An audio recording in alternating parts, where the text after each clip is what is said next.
जब अगले रोज intelligence chief मालिक राम को ये खबर पहुंची कि शेर खान ने 7 सांपों को कुचलकर हलाक कर दिया है, तो उसने सिपाहियों से कहा, उस पर आज की रात फार्मूला नंबर 2 इस्तेमाल करो। याद रखो, इस आदमी को मौत के इतना करीब ले जाओ कि उसे यकीन हो जाए कि ये अब जिंदा नहीं बच सकता, लेकिन इसे अभी मारना बिल्कुल नहीं है। इसे आईजी साहब के हुक्म के मुताबिक उस वक्त तक जिंदा रखना है जब तक ये अपने साथियों के बारे में नहीं बता देता। अगर सांपों के काटने की दहशत को उसने हजम कर लिया है तो फार्मूला नंबर 2 की अजियत उसे जबान खोलने पर मजबूर कर देगी। उसे सारी रात लटकाए रखो, मैं सुबह को आकर उससे बात करूंगा। मुझे यकीन है कि फार्मूला नंबर 2 को वो हजम नहीं कर सकेगा और हमें सब कुछ बता देगा। जाओ, सूरज गुरूब होते ही उसे ले जाओ। इस काम के लिए इन्हीं 4 सिपाहियों की ड्यूटी लगाई गई जिन्होंने कमांडो शेर खान को तहखाने में बंद करके उस पर सांप छोड़े थे। सूरज गुरूब होने के बाद शेर खान को हथकड़ी लगाकर और पांव में लोहे के मोटे कड़े डालकर तहखाने से निकाला गया। उसे एक छकड़े पर बिठा दिया गया। 2 मुसल्ला सिपाही उसके दाएं बाएं बैठ गए। 2 सिपाही छकड़े के पीछे निगरानी की खातिर चलने लगे।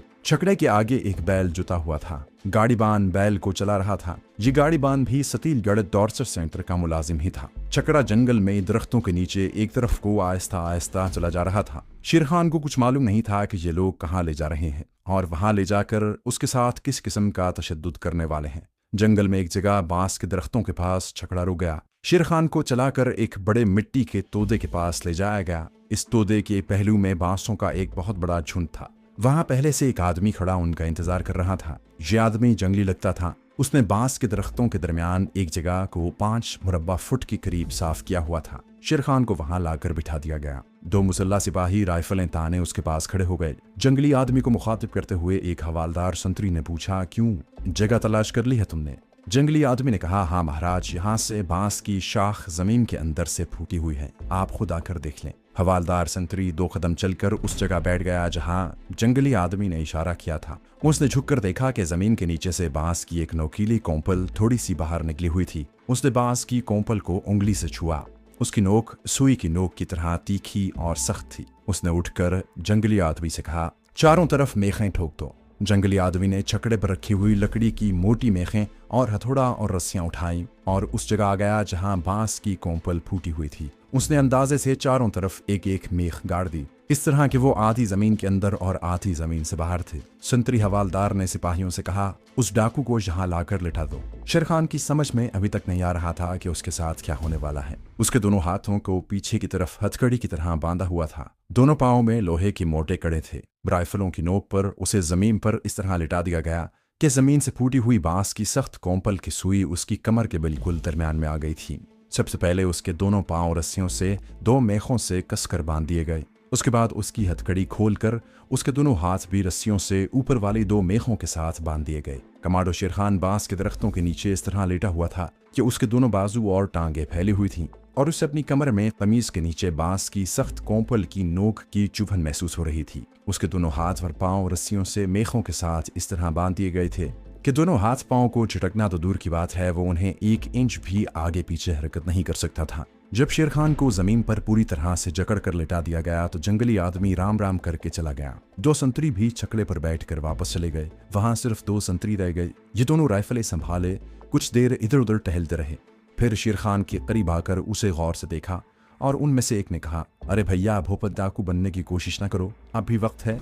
अपने साथियों के बारे में बता दो, वरना सुबह तुम्हारी जहां लाश पड़ी होगी। कमांडो शेर खान ने कोई जवाब न दिया। दूसरे संतरी ने कहा, भैया खुदकुशी न करो, कह दो, मैं सब कुछ बताने को तैयार हूँ। हम अभी तुम्हें यहाँ से उठाकर वापस ले जाएंगे। अरे तुम्हें मालूम नहीं कि तुम्हारी मौत कितनी तकलीफ दे और दर्दनाक होगी। कमांडो शेर खान ने फिर भी कोई जवाब न दिया। उसकी खामोशी को नीम रजामंदी तस्वुर करते हुए जब पहले संतरी ने कहा, शाबाश भैया, हाँ कह दो, तुम्हारी जान बच जाएगी। तब शेर खान ने कहा, मुसलमान मुजाहिद मौत से नहीं डरता, बल्कि मौत उससे डरती है। मैं अपने साथियों के बारे में कुछ नहीं बताऊंगा। संतरी ने कहा, तुम मरना ही चाहते हो तो मर जाओ, हम तुम्हारी मौत का मजे से तमाशा देखेंगे। ये हकीकत है कि कमांडो शेर खान की समझ में नहीं आ रहा था कि ये लोग उसे किस तरीके से मारना चाहते हैं। आखिर वो यही समझा कि उसे इसी तरह जमीन पर बांधकर भूखा प्यासा मारा जाएगा। इससे ज्यादा उसकी समझ में कुछ नहीं आ रहा था। ये ख्याल जरूर उसे परेशान कर रहा था कि आखिर इन लोगों ने जमीन पर इस जगह क्यों लिटाकर बांध दिया जहां जमीन के अंदर से बांस की कोंपल फूटी हुई है और इस कोंपल की सुई की चुभन उसकी कमर में बाकायदा महसूस हो रही है। ये हकीकत है कि तमाम दरख्तों में से बांस के दरख्त की कोंपल सख्त और तीखी होती है।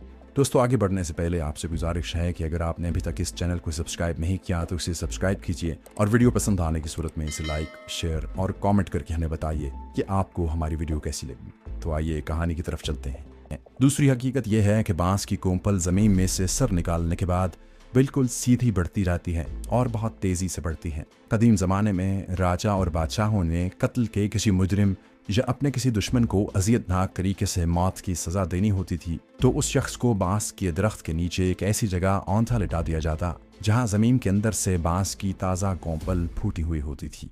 एहतमाम खास तौर पर किया जाता था कि बांस की कोंपल की नोक मुजरिम की नाफ के ऐन नीचे हो। उसके बाद मौत की सज़ा पाने वाले के चारों हाथ पैर इस तरह बांध दिए जाते कि वो ज़रा सी हरकत न कर सके। उसके बाद एक अजियतनाक मौत का अमल शुरू हो जाता। कहा जाता है कि बांस की सख्त और सुई जैसी कोंपल आहिस्ता आहिस्ता ज़मीन से नहीं निकलती बल्कि थोड़े थोड़े वक्फे के बाद एकदम से ऊपर को निकलती है। जैसे जैसे बांस की ये तीखी कोंपल ज़मीन से बाहर आती है वो नीचे से मोटी होती जाती है। सारी रात ये कोंपल मुजरिम की नाफ के अंदर धंसती चली जाती है और अजियतनाक मौत का शदीद कर्ब लम्हा ब लम्हा बढ़ता जाता है। मौत के शिकंजे में जकड़ा हुआ बदनसीब इंसान सारी रात अजाब में मुब्तला रहता है। उसे इस तरीके से बांधा गया होता है कि वो दर्द की शिद्दत से तड़प भी नहीं सकता कि शायद तड़पने ही से दर्द कुछ कम हो जाए। सुबह के वक्त जब बादशाह आकर उसे देखता तो बांस की कोंपल एक नेज़े की तरह उसकी कमर से बाहर निकली होती थी और बदनसीब इंसान मर चुका होता था। इंटेलिजेंस चीफ मालिक राम ने तारीख की किसी किताब में मौत की सज़ा देने का ये वहशियाना तरीका पढ़ लिया था। चुनाचे अपने टॉर्चर सेंटर में वो जिन्हें हलाक करना होता था उन्हें इसी फार्मूले से हलाक करता था। लेकिन कमांडो शेर खान को चूंकि अब हलाक करने के ऑर्डर नहीं थे इसलिए उसे इतनी रियायत दी गई थी कि बांस की कोंपल जब उसकी कमर में खाल के जरा सी अंदर जाए तो उसको एक बार फिर मौका दिया जाए कि वो अपने साथियों के नाम पते बता दे। जंगली आदमी जिसने कमांडो शेर खान को लिटाया था चीफ मालिक राम को बता दिया था कि रात के 11 और 12 के दरमियान बांस की कोंपल मुजरिम की कमर की खाल के अंदर चली जाएगी। चुनाचे रात की 11 और 12 के दरमियान मालिक राम जल्लाद ने वहां आकर कमांडो शेर खान को एक बार फिर जबान खोलने पर राजी करने की कोशिश की, मगर शेर खान ने उसको कुछ न बताया। उसे यही कहा गया था कि वो मरने के लिए तैयार हो जाए, अब उससे कोई पुछगिछ नहीं की जाएगी। एहतियात से काम लेते हुए इस ख्याल के पेश नज़र कि शेर खान की मौत नावाक़ हो जाए, एक तो उसे पेट के बल बांस की कोंपल के ऊपर नहीं लिटाया गया था, दूसरे बांस की कोंपल को उसकी कमर पर उस जगह रखा गया था जहां अगर बांस की कोंपल उसके जिस्म की थोड़ी सी अंदर भी चली जाए तो उसकी मौत वाक़ न हो, जख्मी बेशक हो जाए। कमांडो शेर खान की हालत ये थी कि वो बांस के दरख्तों के नीचे नंगी और गीली ज़मीन पर चित लेटा हुआ था। उसके हाथ पांव रस्सियों से मेखों के साथ बंधे हुए थे। उसकी कमर की बाएं जानिब उसे हल्की सी चुभन बराबर महसूस हो रही थी। वो यही समझ रहा था कि उसकी कमर के नीचे कोई कांटा इत्तेफाक से आ गया है जो उसे चुभ रहा है। वो यही समझा हुआ था कि उसे यही अजियत दी गई है कि वो सारी रात बंधे हुए हाथ पांव के साथ ज़मीन पर इस तरह लेटा रहे कि जरा सी हरकत भी ना कर सके। दोनों सिपाही राइफलें थामे उससे चंद गज के फासले पर खड़े उसे देख रहे थे। फिर वो आपस में बातें करते हुए टहलने लगे। उसके बाद वो एक दरख्त के नीचे लकड़ी के स्टूलों पर बैठकर सिगरेट पीने लगे और रात आहिस्ता आहिस्ता गुजरती गई। कमांडर शेर खान की हालत ये थी कि वो बांस के दरख्तों के नीचे नंगी और गीली जमीन पर चित लेटा हुआ था। उसके हाथ पांव रस्सियों से मेखों के साथ बंधे हुए थे। उसकी कमर की बाएं जानिब उसे हल्की सी चुभन महसूस हो रही थी।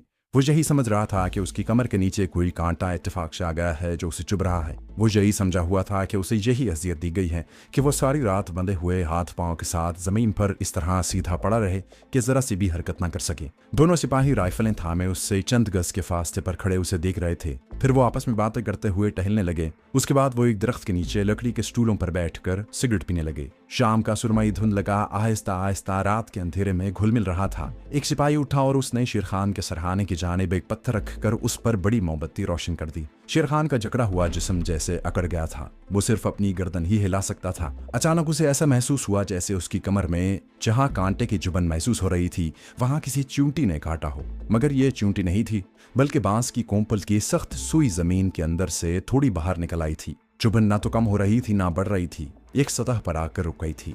शेर खान सोचने लगा कि अगर किसी चूंटी ने काटा हो और उस जगह को खुजाया न जाए तो दर्द की चुभन थोड़ी देर के बाद अपने आप गायब हो जाती है। ये कैसी चुभन है कि मुसलसल एक ही सतह पर बरकरार रहे। जंगल में बड़ी वहशतनाक खामोशी छाई हुई थी। दोनों संतरी बातें करते करते खामोश हो गए थे। इतने में शेर खान को उनके साए ही नजर आ रहे थे। रात गुजरती जा रही थी।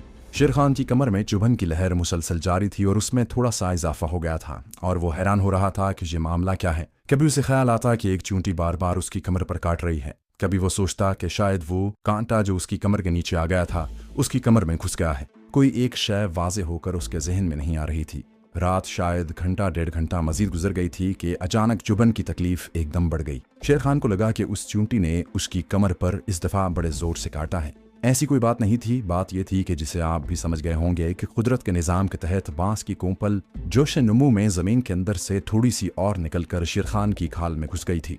1.5 घंटे के वक्फे के बाद बांस की तीखी कोंपल जमीन में से थोड़ी सी और बाहर निकलकर ऐसे शेर खान की कमर में मजीद घुस गई जिस तरह इंजेक्शन लगाया जाता है। उस वक्त शेर खान को महसूस होने लगा कि मामला कुछ और ही है। उसकी कमर का वो हिस्सा जहां बांस की कोंपल घुसी हुई थी ऐसे जकड़ा गया था जैसे किसी ने शिकंजे में कस दिया हो। अब शेर खान को अपनी कमर में खाल के अंदर किसी लंबे कांटे की मौजूदगी का एहसास होने लगा था। उस वक्त शेर खान पर ये राज खुला कि उसको बांस की किसी कोंपल के ऊपर लेटा दिया गया है और जमीन के अंदर से बांस की कोंपल बाहर निकलकर उसके जिस्म में दाखिल हो रही है। उसे मालूम था कि सुबह तक बांस की कोंपल नेज़े की तरह उसके जिस्म से बाहर निकल चुकी होगी और वो खत्म हो चुका होगा। इसका मतलब था कि इंटेलिजेंस चीफ ने उसे हलाक करने का फैसला कर लिया था।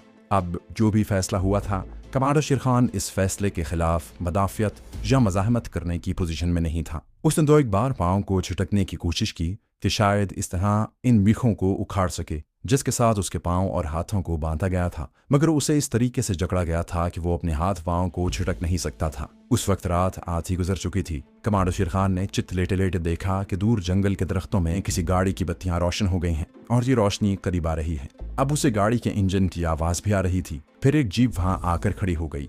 जीप की बत्तियां बुझाई नहीं गई थीं बल्कि रोशन ही थीं।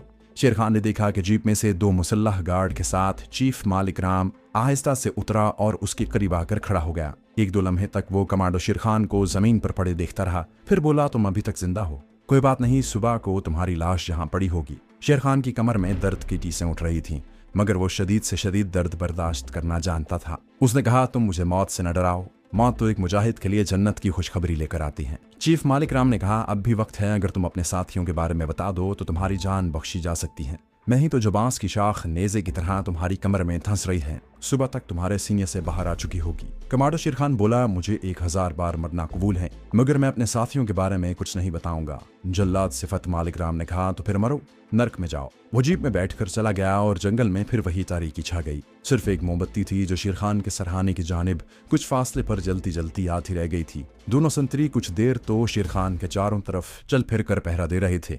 फिर वो दरख्त के नीचे अपने पहले वाली जगह पर आकर बैठ गए। शेर खान ने आंखें बंद कर ली थीं।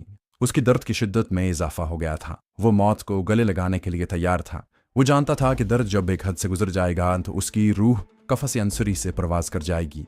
उसे अपने साथी मुजाहिदों का ख्याल आने लगा, लेकिन जल्द ही अपने साथियों का ख्याल दिल से निकाल दिया और खुदा से अपने गुनाहों की माफ़ी मांगने लगा। दर्द की चीज़ें एक लहर की तरह उसके कमर के नीचे से उठकर सारे जिस्म में फैल रही थी। शेर खान दिल में कलमा शरीफ का विरद करने लगा। जल्लाद सिफत मालिक राम को गए 15-20 मिनट गुजरे होंगे कि वही जीप दोबारा आ गई।